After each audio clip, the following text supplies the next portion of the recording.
It's hard to anticipate what might happen on Game of Thrones, especially now that the HBO show has bypassed its source material. The 8th and final season of Thrones is no exception to this rule of unpredictability, but the most recent episode may have actually spoiled the finale. A melancholy song Lady Brienne's squire, Podrick, played by Daniel Portman, sings during a night of the Seven Kingdoms, seems to foreshadow which person vying for the Iron Throne will end up ruling. Warning, spoilers ahead.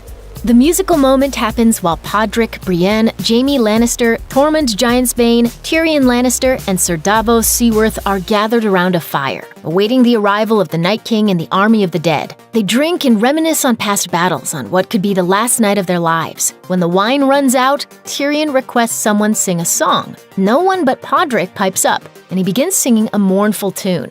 High in the halls of the kings who are gone, Jenny would dance with her ghost. He continues with lyrics about how Jenny couldn't remember the ghosts' names, but they took away her sorrow and pain by spinning her on an old stone. The song then repeats that she never wanted to leave. This scene did more than just tug on heartstrings as it played over shots of our heroes in Winterfell readying themselves for battle. It evoked the mood Pippin created when he sang The Edge of Night ahead of the Battle of Osgiliath in The Lord of the Rings. In the A Song of Ice and Fire books, this tune is titled Jenny's Song and is directly connected to the series' central characters and their ancestors. Jenny's Song appears in the novels as one of the Ghost of High Heart's favorite songs, which she refers to as My Jenny's Song. Jenny is Jenny of Oldstones, a low-status woman who married Prince Duncan Targaryen. Their union, which Prince Duncan's father, King Aegon V, disapproved of, spurred Prince Duncan to renounce his claim to the Iron Throne despite being the rightful heir. In the same way Jaime Lannister shoved Bran Stark out of a Winterfell tower to protect his incestuous relationship with his sister Cersei, Prince Duncan made the bold decision to abdicate the throne to marry Jenny.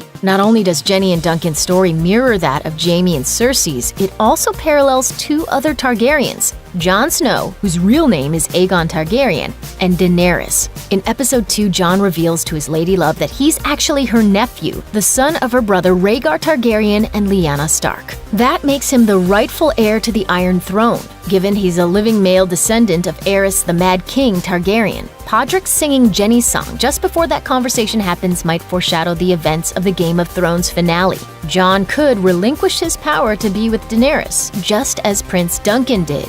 It's doubtful that Podrick knew everything about Jon's parentage and the story of Jenny and Duncan when he decided to sing the sad tune. But there's even more hidden meaning in the song that supports the idea Jon may give up the Iron Throne to be with Daenerys. You didn't tell me you were going to abandon your crown. I never wanted a crown.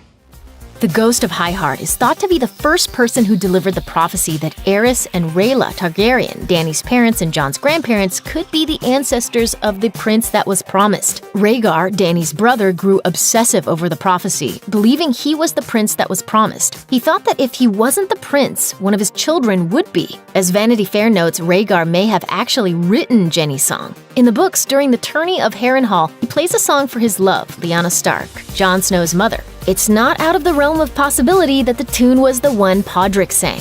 Just after Podrick sings Jenny's Song, Jon and Daenerys stand in front of Lyanna Stark's statue in the Winterfell crypts. Daenerys says about Rhaegar, "Everyone told me he was decent and kind. He liked to sing."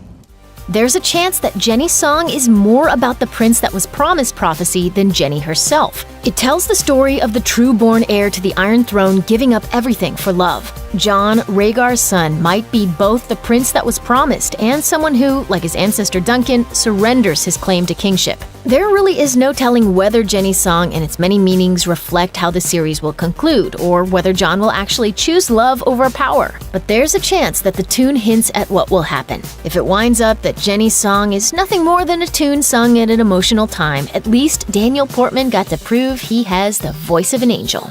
Check out one of our newest videos right here. Plus, even more Looper videos about Game of Thrones are coming soon. Subscribe to our YouTube channel and hit the bell so you don't miss a single one.